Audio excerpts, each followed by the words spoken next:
Infundios, don ánimo de lucro y el finete, hoy entrando en los terrenos de la ciencia. Es decir, vamos a hablar de esos terrenos que exploran algunos de los premios estos que dan por allá por Estocolmo y Oslo, los noruegos suecos, los Nobel que le dicen.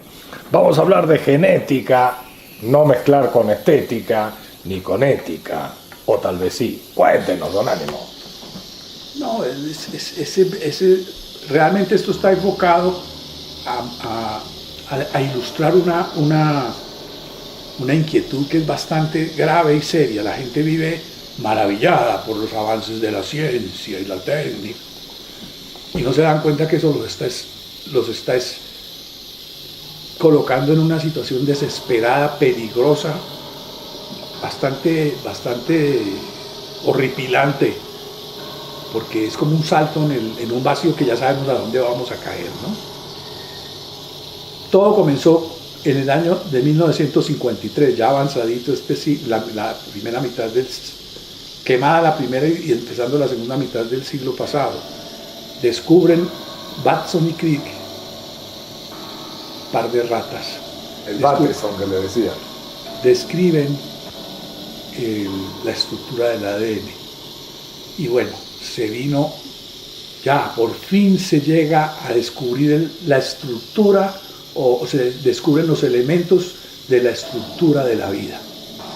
El hombre no se había metido en esos confines en la biología hasta ese momento tan estrechamente. Bueno, descubren el tal ADN, empiezan a investigar, empiezan a determinar cada una de esas bases, cómo se combinan, en fin, y llegan a la conclusión de que tienen que entrar en otra etapa.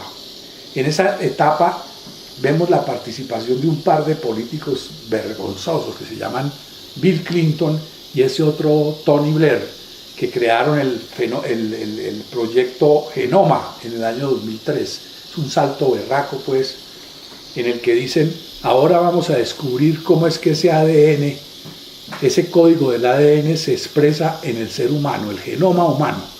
Y le metieron a eso todo el cuento. Hubo los pesimistas, los que se opusieron, pero mucha gente que estaba segura de que el crecimiento de la técnica es exponencial, que eso lo iban que era un proyecto gigantesco, las computadoras no eran suficientemente poderosas, etc. Pero de un momento a otro, cuando llegaron a cierto nivel en el descubrimiento de ese código genético, las cosas se multiplicaron, los resultados, y se culminó ese proyecto en vida de ese par de depravados, de Clinton y del otro. Y entonces descubrieron una cosa, que el tal código genético es una cosa que solamente abarca el 1.5%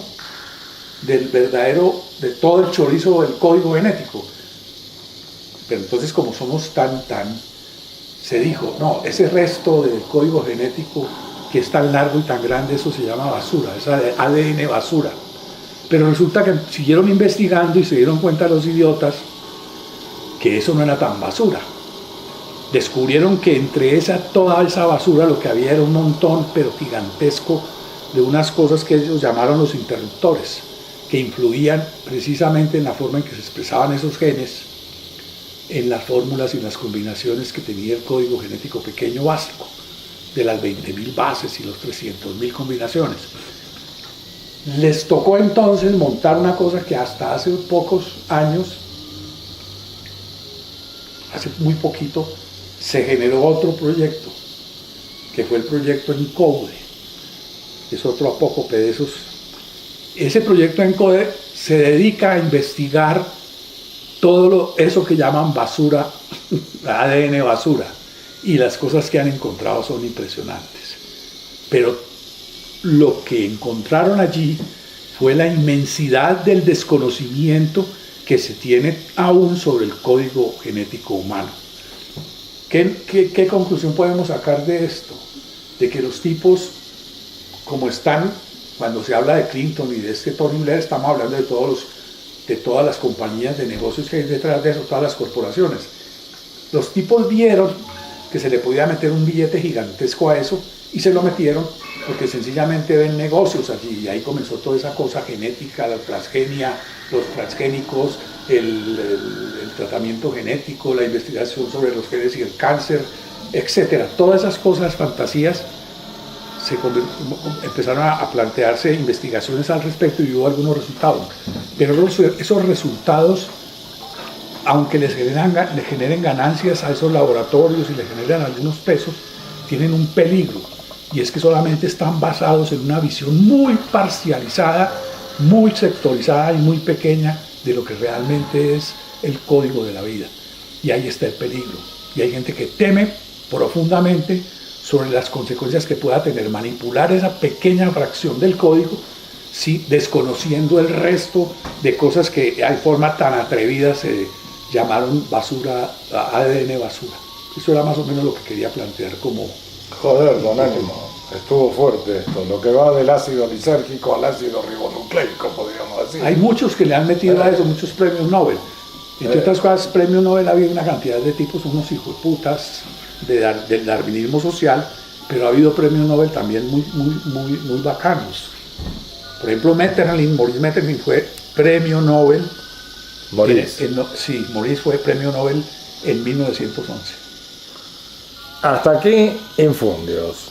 Hoy recorriendo la historia de la basura humana, podríamos decir, o de la basura de la vida, que es donde, si uno sabe lo que busca, a veces se encuentra. Para mayor memoria, aquella vez que revisando la basura descubrieron al presidente Gonzalo, a un presidiario del Sendero Luminoso, o el Luminoso Sendero, que nos podría conducir a la historia de aquel momento en que el hijo del Bate, o Bateson, que le dicen Bateson, empezó con esta historia que ha descrito Don Ánimo. Hasta aquí, Infundios, con Don Ánimo de Lucro y el Filete.